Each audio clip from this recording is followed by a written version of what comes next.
आज के इस हिंदी बुक समरी में हम कोई किताब नहीं सुन रहे। हम सुन रहे हैं एक आम इंसान की कहानी। एक ऐसी इन्वेस्टमेंट बुक समरी जो आपको ये नहीं बताएगी कि पैसा कैसे कमाया जाता है, बल्कि ये सिखाएगी पैसा कैसे बचता है, पैसा कैसे बढ़ता है और सबसे जरूरी, पैसा दिमाग से कैसे संभाला जाता है। क्या आपने कभी गौर किया है, कुछ लोग जिंदगी भर मेहनत करते हैं, फिर भी पैसा हाथ में टिकता नहीं। और कुछ लोग बिल्कुल आम होते हैं, ना बड़ा बिजनेस, ना विरासत की दौलत, फिर भी धीरे धीरे फाइनेंशियली स्ट्रांग बन जाते हैं। क्यों? आज की ये कहानी ना मोटिवेशनल स्पीच है, ना ओवरनाइट रिच बनने का सपना। ये है एक आम इंसान के लिए इन्वेस्टमेंट की सच्ची कहानी। अगर आप भी सैलरी पर डिपेंड करते हैं, इन्वेस्टमेंट से डरते हैं या सोचते हैं ये सब अमीरों के लिए है, तो बस सुनते रहिए। शहर की भीड़ में एक नाम था रवि। ना अमीर, ना मशहूर, एक प्राइवेट जॉब, हर महीने सैलरी इतनी कि ईएमआई कट जाए, घर चल जाए और महीने के आखिर में बैलेंस लगभग 0। रवि की प्रॉब्लम पैसा नहीं थी, उसकी प्रॉब्लम थी सोच। वो सोच जो आपको वहीं रोक देती है। रवि मानता था इन्वेस्टमेंट अमीरों का खेल है, पैसा ज्यादा होगा तब इन्वेस्ट करेंगे, रिस्क लेने से अच्छा एफडी ठीक है। और यही सोच हर साल उसे उसी जगह खड़ा रखती थी।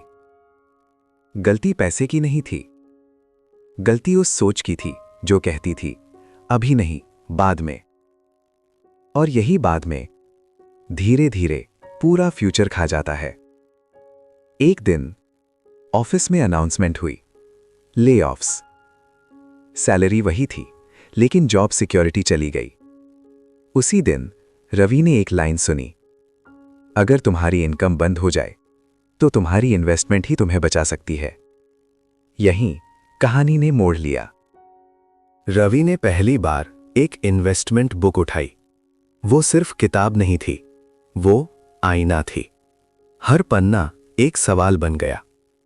कोई हैवी फाइनेंस नहीं, कोई कठिन लैंग्वेज नहीं, सिर्फ एक सिंपल सच, इन्वेस्टमेंट पैसे से नहीं, सोच से शुरू होती है। रवि को समझ आया, इन्वेस्टमेंट ट्रेडिंग नहीं है, क्विक मनी नहीं है। इन्वेस्टमेंट मतलब टाइम, पेशेंस, डिसिप्लिन और सबसे गहरी बात, इन्वेस्टमेंट आपके पैसे को नहीं, आपको ग्रो कराती है। रवि 32 साल का था। उसने सोचा अब बहुत देर हो चुकी है।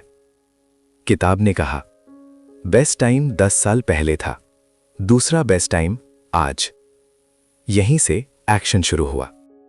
कोई बड़ा रिस्क नहीं, 1000 rupees SIP, simple mutual fund, कोई ओवर थिंकिंग नहीं, बस कंसिस्टेंसी।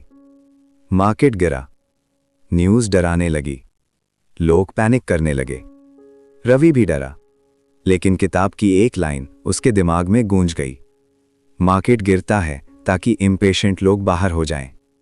रवि रुका, उसने वेट किया। 3 साल बाद रवि अमीर नहीं था, लेकिन उसके पास कंट्रोल था, कॉन्फिडेंस था, क्लैरिटी थी। कंपाउंडिंग चुपचाप अपना काम कर रही थी। इन्वेस्टमेंट ओवरनाइट मिरेकल नहीं, साइलेंट ग्रोथ है। इनकम वही थी, लेकिन फ्यूचर अब अलग था। वो खर्च से पहले सोचता था, ईएमआई से पहले इन्वेस्ट करता था, नॉइज को इग्नोर करता था। 5 सच्चे इन्वेस्टमेंट लेसन्स। इन्वेस्टमेंट अमीरों के लिए नहीं, सोच रखने वालों के लिए है। कम पैसा प्रॉब्लम नहीं, गलत माइंडसेट प्रॉब्लम है। Consistency greater than amount.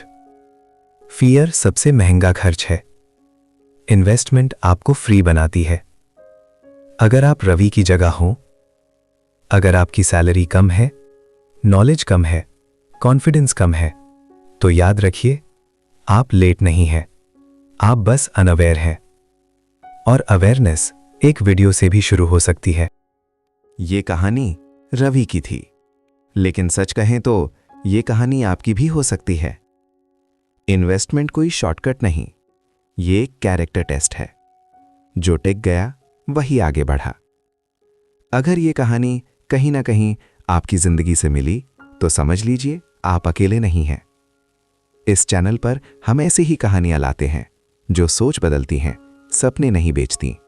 Subscribe करें सोच बदलो बाय हरीश। लाइक करें, कमेंट में लिखें मैं इन्वेस्ट करना सीखना चाहता हूं, क्योंकि पैसा मेहनत से आता है लेकिन आजादी सोच से। मिलते हैं अगली कहानी में।